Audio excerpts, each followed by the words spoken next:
kalian ke suatu tempat yang kalian sendiri tidak akan pernah tahu ada di mana.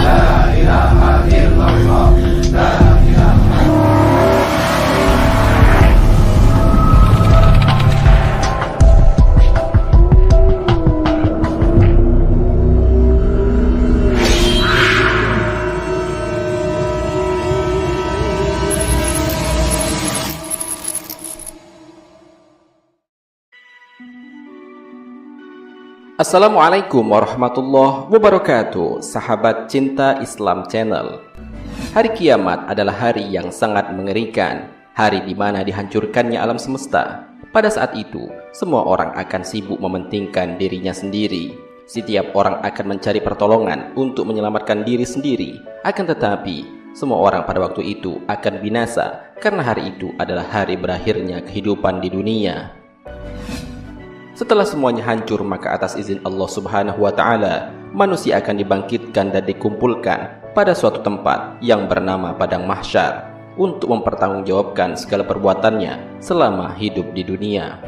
Dalam hal ini Rasulullah SAW bersabda, "Sesungguhnya kalian akan dikumpulkan ke Padang Mahsyar dalam keadaan berjalan, dan ada juga yang berkendaraan, serta ada juga yang diseret di atas wajah-wajah kalian." Hadis riwayat At-Tirmizi. Di Padang Mahsyar nanti semua manusia akan mencari pertolongan, karena pada saat itu manusia akan merasakan kesukaran yang tak terhingga. Di antara yang menyebabkan kesukaran itu adalah jarak matahari yang begitu sangat dekat.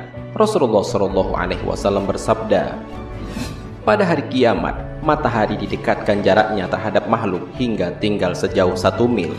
Sulaiman bin Amir, perawi hadis ini berkata, "Demi Allah, aku tidak tahu apa yang dimaksud dengan mil. Apakah ukuran jarak perjalanan atau alat yang dipakai untuk bercelak mata?" Nabi Muhammad SAW bersabda, "Sehingga manusia tersiksa dalam keringatnya sesuai dengan kadar amal-amalnya, yakni dosa-dosanya. Di antara mereka ada yang keringatnya sampai kedua mata kakinya, ada yang sampai kedua lututnya, dan ada yang sampai pinggangnya, serta ada yang tenggelam dalam keringatnya." Rasulullah SAW memberikan isyarat dengan meletakkan tangan ke mulut beliau. Hadis riwayat Muslim. Mereka menuju pada Nabi Adam alaihissalam untuk meminta syafaat. Akan tetapi Nabi Adam tidak bisa memberikan syafaat. Begitupun dengan nabi-nabi lainnya, kecuali satu nabi yang dapat memberikan syafaat kelak. Sahabat cinta Islam Channel, beruntunglah kita sebagai umat Islam, karena kelak ada 3 syafaat yang disiapkan oleh Allah Subhanahu wa Ta'ala untuk kita umat Islam. Lalu, apakah ketiga syafaat yang telah disiapkan itu? Mau tahu jawabannya? Simak ulasannya dengan menonton video ini hingga akhir. Sebelum lanjut, bagi kalian yang belum subscribe, silahkan untuk menekan tombol subscribe terlebih dahulu. Aktifkan lonceng notifikasinya. Bagikan video ini kepada teman-teman kalian agar semakin banyak orang yang mendapatkan manfaat dari channel ini. Sahabat cinta Islam Channel, 3 syafaat yang diberikan kepada umat Islam kelak di Padang Mahsyar, yaitu: pertama, syafaat Nabi Muhammad SAW.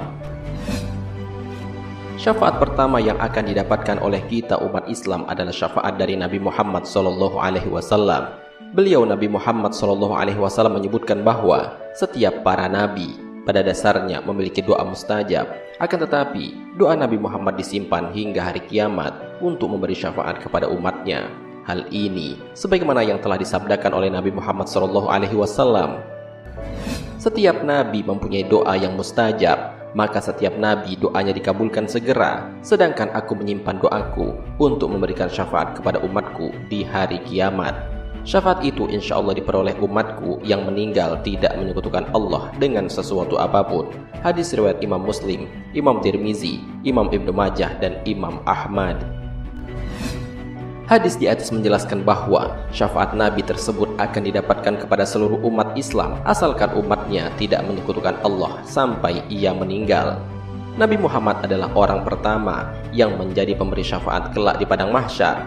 Hal ini sebagaimana yang tertera dalam sebuah hadis dari Anas radhiyallahu anhu bahwa Nabi Muhammad SAW bersabda, "Saya adalah orang yang pertama kali memberikan syafaat di surga, dan saya adalah Nabi yang paling banyak pengikutnya." Hadis riwayat Imam Muslim.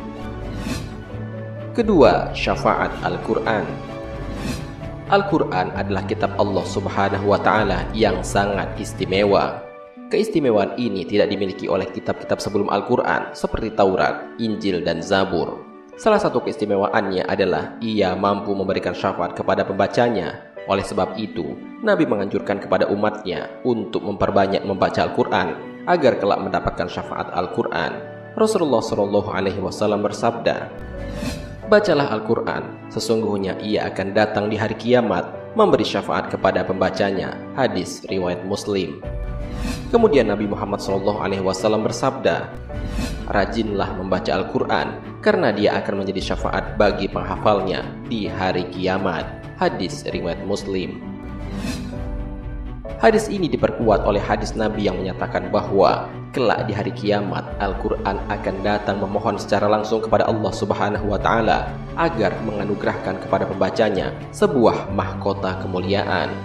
Kemuliaan ini tidak didapatkan oleh seseorang kecuali bagi orang yang gemar dan memperbanyak membaca Al-Quran.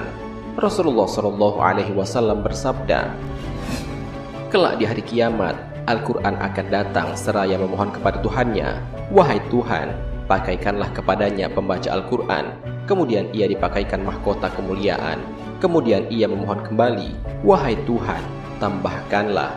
Kemudian dipakaikan pakaian kemuliaan. Kemudian ia memohon lagi, 'Wahai Tuhan, ridhoilah dia.' Kemudian Allah pun meridhoinya.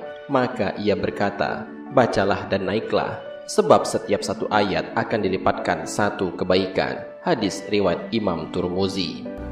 Dari hadis di atas dapat dipahami bahwa kebenaran syafaat Al-Quran kelak di hari kiamat memang nyata dan tidak terbantahkan. Meskipun demikian, untuk mendapatkan syafaat Al-Quran tersebut, seseorang harus memiliki hati yang terkait kuat dengan Al-Quran, menjadikan Al-Quran sebagai petunjuk, pemimpin, dan pedoman dalam hidupnya. Tetapi, apabila Al-Quran hanya dijadikan sebagai perhiasan dinding dan lemari, tidak diamalkan isi kandungannya, maka ia akan menarik pemiliknya dan pembacanya ke dalam kobaran api neraka. Sebab Al-Quran memiliki dua dimensi yang fungsinya berbeda dalam waktu yang sama, yaitu memberi syafaat atau melaknat. Rasulullah SAW bersabda, "Al-Quran memberi syafaat dan dimintai syafaat, dan menjadi saksi yang diyakini kebenarannya barang siapa yang menjadikan sebagai imam, panutan, pedoman dengan mengamalkan isi kandungannya, maka ia akan ditarik ke surga, dan barang siapa yang menjadikannya di belakang punggungnya atau meninggalkan isi kandungannya, maka ia akan ditarik ke dalam neraka." Hadis riwayat Ibnu Hibban. Ketiga, syafaat teman-teman soleh. Rasulullah SAW mengatakan, saudara yang baik dan teman-teman yang soleh akan menjadi syafaat atau penolong di yaumul akhir. Karena itu, perbaikilah hubungan dengan saudara, kerabat, dan perbanyaklah teman yang soleh. Dalam hadis yang diriwayatkan oleh Imam Muslim, dalam syarah Imam Nawawi mengatakan, syafaat orang-orang beriman adalah bagi orang yang masuk neraka. Lalu Allah memerintahkan orang-orang yang memberi syafaat agar mengeluarkan mereka dari neraka dan memasukkannya ke dalam surga.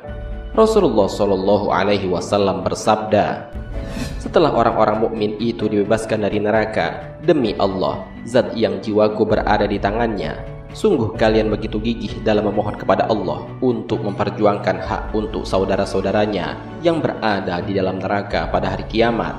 Mereka memohon, wahai Tuhan kami, mereka itu yang tinggal di neraka pernah berpuasa bersama kami, sholat dan juga haji. Dijawab, keluarkanlah dari neraka orang-orang yang kalian kenal, hingga wajah mereka diharamkan untuk dibakar oleh api neraka. Para mukminin ini pun mengeluarkan banyak saudaranya yang telah dibakar di neraka. Ada yang dibakar sampai betisnya dan ada yang sampai lututnya. Kemudian orang mukmin itu melapor kepada Allah Subhanahu wa Ta'ala, ya Tuhan kami, orang yang Engkau perintahkan untuk dientaskan dari neraka sudah tidak tersisa. Allah Subhanahu wa Ta'ala berfirman, kembalilah lagi, keluarkanlah yang masih memiliki iman seberat dinar. Maka dikeluarkanlah orang mukmin banyak sekali yang disiksa di neraka. Kemudian mereka melapor, wahai Tuhan kami tidak meninggalkan seorang pun orang yang Engkau perintahkan untuk dientas. Hadis riwayat Muslim nomor 183. Sahabat cinta Islam Channel, demikianlah penjelasan mengenai 3 syafaat yang kelak akan didapatkan oleh orang-orang yang beriman. Sungguh beruntunglah orang-orang yang beriman. Semoga dengan adanya video ini dapat meningkatkan keimanan dan ketakwaan kita kepada Allah Subhanahu wa Ta'ala, sehingga semakin banyak orang yang bertaubat dan berbuat amal-amal kebaikan, sehingga kelak mendapatkan syafaat di hari kiamat. Marilah kita berdoa kepada Allah Subhanahu wa Ta'ala. Semoga kita semua diberikan jalan yang lurus oleh Allah untuk tetap istiqomah dalam iman dan Islam, sehingga kelak dapat diridhoi oleh Allah untuk masuk ke dalam surga dengan hisab yang ringan. Amin ya rabbal alamin. Wallahu a'lam bishawab.